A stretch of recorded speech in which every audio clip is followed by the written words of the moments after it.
We're here with the man known as Mr. College Football, Tony Barnhart. And Tony, I want to ask you, what brings you, Mr. College Football, what brings you out to the Big East tournament this week? Well, Chip, the Big East tournament is one of those things that's been on my bucket list of things I wanted to do at some point in my career. It was a good time to come up. There was not really anything really compelling going on at the SEC or the ACC, and I just called my friends up here, and I've known Mike Oresco, the commissioner, for a long, long time, and I said, I want to come do it this year. And they said, come on, we'd love to have you. And it is everything people say it is. Right. The electric atmosphere at Madison Square Garden is like anything I've ever seen. Well, what are some of the different? I mean, college football and basketball have different appeals for different reasons. Talk Sure. about some of the special things you like about college basketball and March Madness. Oh, I mean, I've made my living doing college football, but I love college basketball. I've been to 22 Final Fours.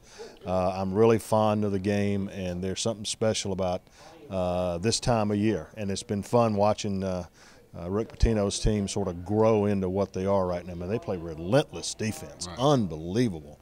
And their team I've got in my Final Four. Yeah, that was the next question I was going to ask you, man. When you fill out your bracket on Monday morning or Sunday night, who you got penciled in your Final Four? Who's your champion? Well, right now I do like Louisville. Now I wish they scored the basketball a little bit better. I wish their big guys finished a little bit better inside. But when you look at their defense, very good guard play with Siva, and very good shooting with Hancock, and obviously a Hall of Fame coach. I think they've got all the elements to be. I think they're a tough matchup for anybody outside the Big East. I tell you, spring football's coming up. You have a busy week, next couple of weeks. Tell me where you'll be the next few. Well, I'm doing my usual spring football tour, Chip, and I've got 10 stops on the tour this year. I've already made one. Been down to Florida earlier this week, and next week I'm in Athens and Columbia and Tallahassee, and so it's a lot of fun. It's a good time to sit down with coaches when they're not worried about the pressures of the game and learn a lot. I sit down with the head coaches and the coordinators and some players, and I find I learn a lot. Nick Saban obviously's got it rolling in Alabama. In your opinion, are they in the driver's seat to win it all next year? Well, they got to be number one until somebody beats them. I mean, and really, when you look at Alabama last year, they were a team that was really rebuilding on the defensive side of the ball. They've got to replace a bunch of great players on the offensive line, but they're very good at quarterback. They're very good at receiver, running back, and the defense will be good. Now they go to Texas A&M on September 14th. That'll be an interesting weekend. There's a lot of excitement around Kentucky, more than usual in the state of Kentucky surrounding spring football. You've got Charlie Strong doing great things at Louisville, a lot of high expectations. Mark Stoops, now Kentucky, has brought some excitement into that program. But first, let's talk about Louisville a little bit. They had a great year last year, big win over Florida.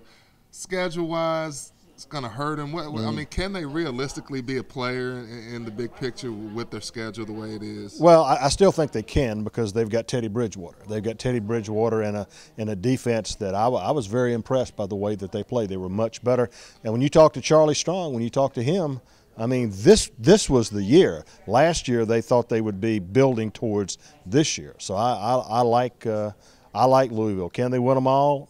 It'd be kind of tough, but I like their. If you got Teddy Bridgewater, you got a chance. Can Teddy get to New York? I mean, he's going to be on the short list of Heisman finalists. Can he, do enough? I mean, with the schedule, can he put up enough numbers to be a finalist in your mind? Well, I think he can because of the momentum. Obviously, the momentum he builds from the Sugar Bowl and the win over Florida.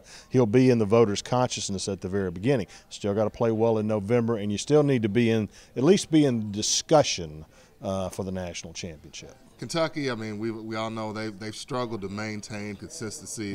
So far, it looks like Mark Stoops is coming in and doing all the right things. What are your impressions of Mark? Well, I've known Mark Stoops for a while, and I know Mitch Barnhart, and I know why he hired Mark Stoops for a couple reasons. One, Kentucky had to get better on defense. You're not going to win in this league week in, week out if you're not pretty good on the defensive side of the ball. That was number one. Number two, obviously, he did a good job of recruiting particularly the panhandle of Florida and South Florida when he was at Florida State. And there's no question that Kentucky needs an upgrade in a lot of different areas from a talent standpoint. So the enthusiasm is great. He hadn't lost a game yet, so I'm optimistic of what Mark Stoops can do at Kentucky. I mean, look, Rich Brooks, that's the roadmap. Everybody knows it can be done at Kentucky because of what he did, and Mark Stoops needs to replicate that. All right, Tony. Hey, thanks a lot for your time, man. Great insight as usual. Enjoy the rest of this week and your spring tour. All right, Chip. It's always good to see you. All right, thanks. You bet.